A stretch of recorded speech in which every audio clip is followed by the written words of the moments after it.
This is Duke University. What are your thoughts about that? The possibility of a city that is more inclusive?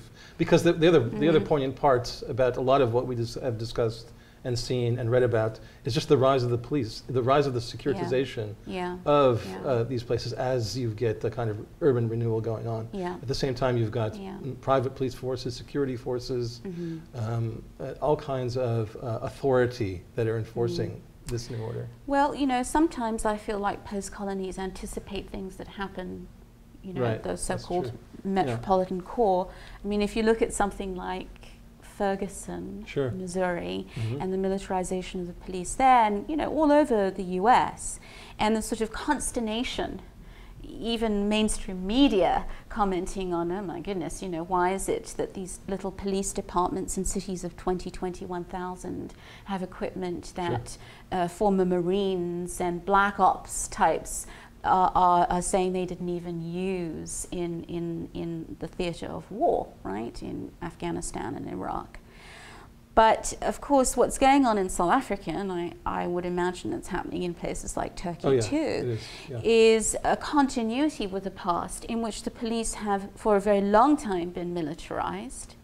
I mean, there's this dreadful predicament in South Africa, which is if you take men of a certain age, they have all been in one way, shape or form, formally or otherwise,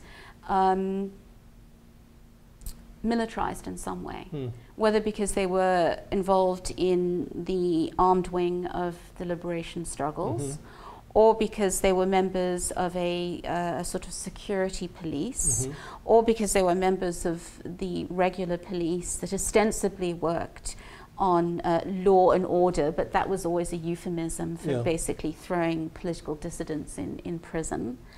And so you have these layers of people who have had quite a long history of military experience.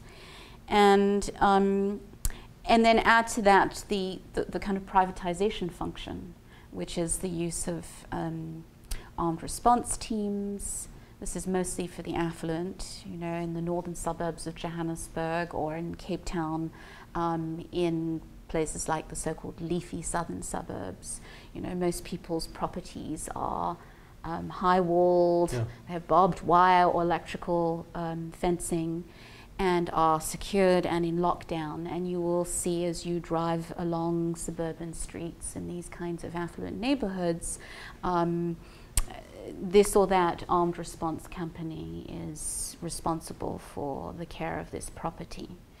And as the filmmaker in The Battle for Johannesburg suggests, there's also the illegal privatizing of public municipal space, the construction of security booths to shut off parts of a suburban tract or subdivision.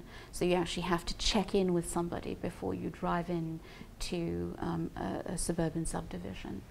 And of course this is completely illegal because this is public roadway that has essentially been claimed by a homeowners association or something of that sort. So there's a good deal of surveillance, and there's a great deal of well, fear and mistrust, which is also why I think it's very hard for South Africans to imagine a more just city, a more integrated city, and why Jackie Dugard's claims, which are of course wonderful claims about a more open and chaotic city, I think are practically really pretty much impossible for people to imagine implementing